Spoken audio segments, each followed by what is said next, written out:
हरियाणा के फरीदाबाद में सियासी ताकत और विकास के वादों का बड़ा प्रदर्शन देखने को मिला जब मुख्यमंत्री नायब सिंह सैनी ने सेक्टर 12 हुड्डा मैदान में आयोजित विकसित फरीदाबाद रैली को संबोधित किया। रैली में भारी भीड़ उमड़ी और भाजपा ने इसे ऐतिहासिक बताते हुए अपनी ताकत का एहसास कराया। इस रैली का आयोजन फरीदाबाद विधानसभा क्षेत्र में किया गया, जिसकी तैयारियों की कमान राजस्व एवं नगर निकाय मंत्री विपुल गोयल के हाथों में थी। रैली से पहले ही सभी व्यवस्थाएं पूरी कर ली गई थी।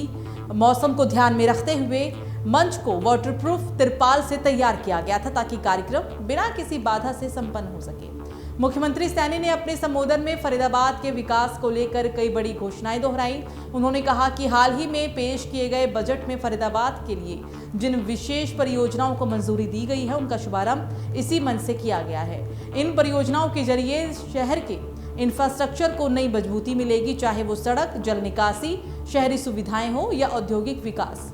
सैनी ने यह भी स्पष्ट किया कि सरकार का लक्ष्य फरीदाबाद को एक आधुनिक और विकसित रूप के शहर में स्थापित करना है, जहां निवेश के नए अवसर पैदा हों और लोगों को बेहतर जीवन सुविधाएं मिले।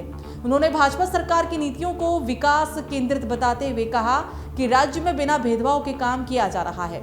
रैली के दौरान सुरक्षा के भी पुख्ता इंतजाम किए गए थे। लगभग 2000 पुलिसकर्मियों को तैनात किया गया था, जिससे पूरे आयोजन को शांतिपूर्ण और व्यवस्थित तरीके से पूरा किया जा सके।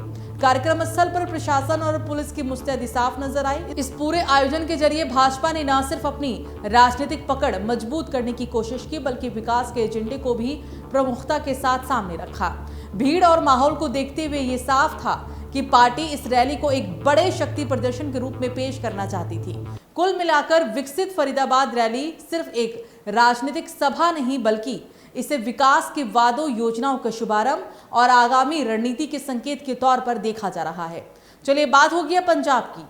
आम आदमी पार्टी में अंदरूनी खींचतान अब खुलकर सामने आ गई है।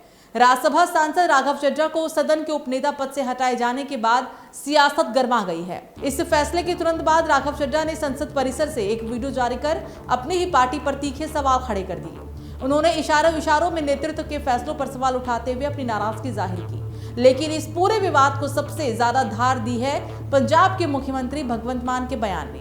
भगवंत मान ने दो टूक कहा कि पार्टी लाइन से हटकर चलने वाले नेताओं के लिए कोई जगह नहीं है। उन्होंने राघव चड्ढा को लेकर कॉम्प्रोमाइज शब्द का इस्तेमाल करते हुए साफ संकेत दिया कि पार्टी को ऐसे रुख पर गंभीर आपत्ति है। आपका कहना है कि संसद के भीतर और बाहर पार्टी के हर नेता से उम्मीद होती है कि वो एकजुटता दिखाए और बीजेपी और मोदी सरकार के खिलाफ मजबूती से आवाज उठाए।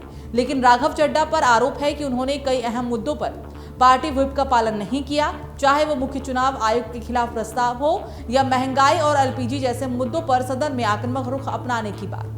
अब सवाल सिर्फ एक पद का नहीं रह गया है, बल्कि पार्टी के भीतर अनुशासन और निष्ठा का भी बन गया है। भगवंत मान ने सख्त तेवर में यह भी साफ संकेत दिया है कि आप अब इस मामले में कोई ढील देने के मूड में नहीं है। यानी संदेश साफ है, पार्टी लाइन से समझौता नहीं चलेगा और जो भी इसके खिलाफ जाएगा उसे राजनीतिक कीमत चुकानी पड़ेगी।